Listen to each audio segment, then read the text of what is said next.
Hello guys, welcome to my channel Ankana's lifestyle vlogs. আজকে হচ্ছে জামাই ষষ্ঠী, তো আমরা রেডি হয়ে গেছি যাওয়ার জন্য ষষ্ঠীতে। তো চলো যাওয়া যাক। এই যে দেখো আমরা চলে এসেছি, আর অঙ্কনা দিদার কোলে বসে বসে বিস্কুট খাচ্ছে।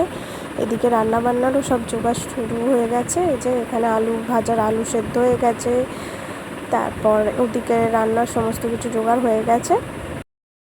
আর এইখানে বাকি যা ভাজা হবে তার সবজি কাটা হয়ে গেছে। এই যে পটল, করলা, কুমড়ো, চিচিঙে, এইগুলো সমস্ত ভাজা হবে। আর এইদিকে এই যে মাটনের আলু কাটা হয়ে গেছে।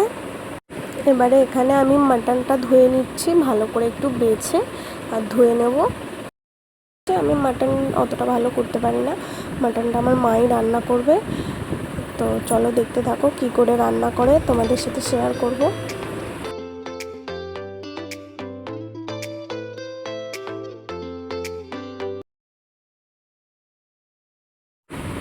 এই যে এখানে মাটন ধোয়া হয়ে গেছে আমার। এবারে এই যে মাছ আমি ভাজছি, এটা অঙ্কনা মাছ ভাজা খাবে। এখানে আমার মাছ ভাজাও হয়ে গেছে, তো চলো তুলে নিই।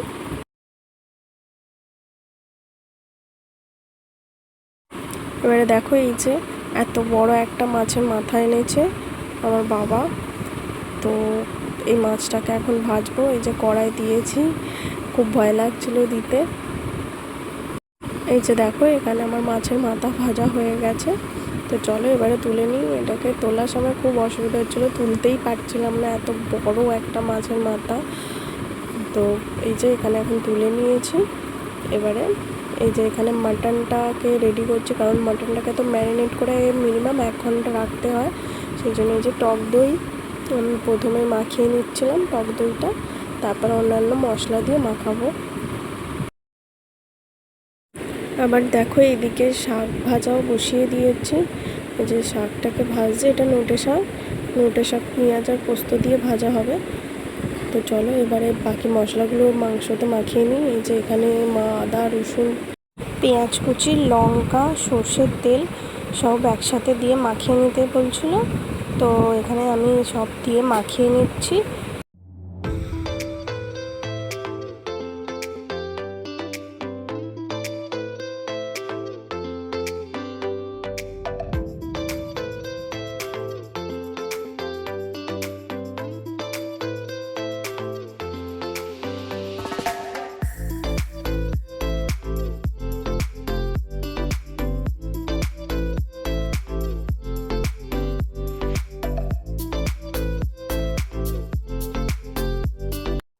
এই যে দেখো এখানে আমার ম্যারিনেট করা হয়ে গেছে। এবারে এটা এখন থাক।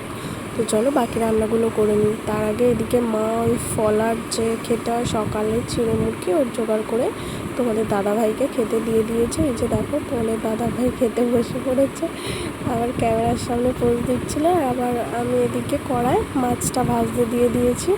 এটা ওই কাতলা মাছের রেজালা হবে, আর এইটা হবে চিংড়ি মাছের পাতুরি। এইটা পাতুরি হবে, তাই মশলা দিয়ে চিংড়ি মাছগুলোকে সব মেখে রেখে দিচ্ছে। এরপর যখন পাতুরিটা তৈরি করবো তোমাদের সাথে শেয়ার করবো। এই যে দেখো এখানে আমি গ্যাসের মধ্যে কলা পাতাগুলোকে সেঁকে নিচ্ছি।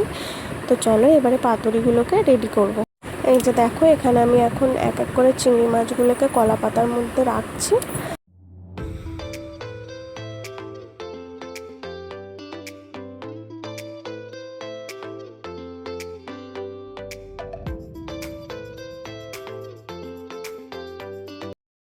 এই যে আমি এখন এদিকে কড়াইতে কাতলা মাছের যে রেজালা হবে তার মশলাটা কষিয়ে নিই।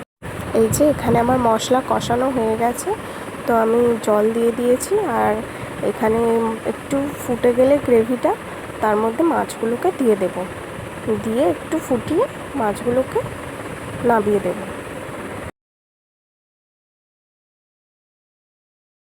আর আমি আর একটা কড়াইয়ের মধ্যে এখানে পাতুরিগুলোকে ভেজে নিচ্ছি।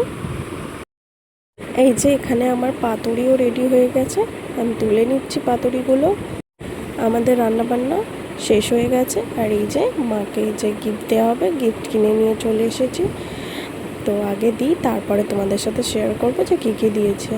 আর এখানে মা খাবার বেড়ে ফেলেছে, আর আমি এখানে সাজিয়ে দিচ্ছি একটু ফুল দিয়ে। তো কেমন হয়েছে জানিও সাজানোটা।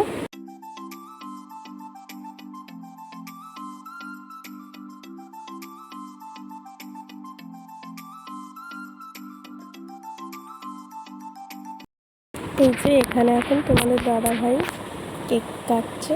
এটা হচ্ছে জামাই ষষ্ঠী স্পেশাল কেক। এটা আমার একটা বন্ধুর বোন বানিয়ে দিয়েছে। তো আমি ওর নাম্বার দিয়ে দেব, যদি কারোর লাগে যে কোনো অনুষ্ঠানে কাস্টমাইজ কেক ও বানায়।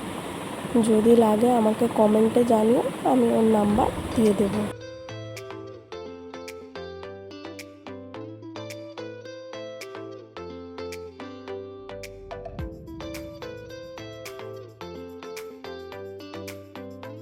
এখন তোমাদের দাদা ভাই খেতে থাকুক। তো চলো আজকের ব্লগটা এই অবধিই রইল। ভালো লাগলে অবশ্যই একটা লাইক করে দিও, আর চ্যানেলটাকে সাবস্ক্রাইব করে পাশে থাকা বেল আইকনটা প্রেস করে দিও, যাতে আমার নতুন নতুন ভিডিওগুলো তোমরা দেখতে পারো। তো চলো আজকের মতো এইটুকুই।